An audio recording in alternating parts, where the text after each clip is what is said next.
ولسمشر غني نن کې طالبانو او سولې باره کې څه وویل، څه یې وغوښتل او کوم اخطار یې ورکړ. سلام، وخت مو په خیر. افغان ولسمشر محمد اشرف غني د افغان سولې پر وړاندې ګواښونو او خطرونو ته په اشارې ویلي که طالبان جګړې ته دوام ورکړي د افغانستان د سولې پروسه بله جدي خنډونو سره مخ شي.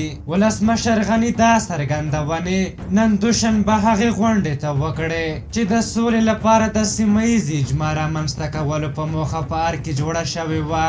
د افغان حکومت په نوښت جوړه شوې دا غونډه د ویډیو کانفرانس له لارې د سیمې د 10 هېوادونو د افغانستان د ستراتیژیکو شریکانو او ملګرو ملتونو سازمان د استازو په ګډون په ار کې ترسره شوه.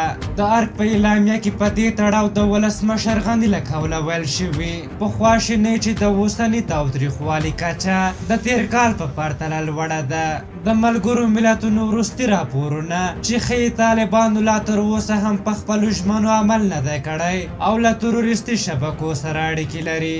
دغه راز ولسمشر غني له طالبانو سره د بندیانو د تبادلې په اړه دې غونډې ته ویلي چې د افغان حکومت په دې برخه کې لوی ګامونه پورته کړي تر څو طالبان له تاوتریخوالي لاس واخلي، حکومتي اسیران خوشي کړي او د مخامخ مذاکراتو پیل سره ژمنه وکړي همداراز بشر دوستانه وربند ومني چې د حکومت لپاره له کورونا وایرس سره د مبارزې په موخه ښه شرایط برابر شي. په هر حال وسلوالو طالبانو تر دې دمه بیا د افغان ولسمشر د وروستیو څرګندونو ته غبرګون نه دی ښودلی، خو په تیر کې تل افغان حکومت د جګړې په غځولو تورن کړی. بل خوا نن افغان حکومت اعلان وکړ چې د طالبانو د بندیانو د لیست پاتې 1590 بندیان نه خوشي کوي چې دې موضوع یو ځل بیا ګڼ غبرګونونه راپارولي.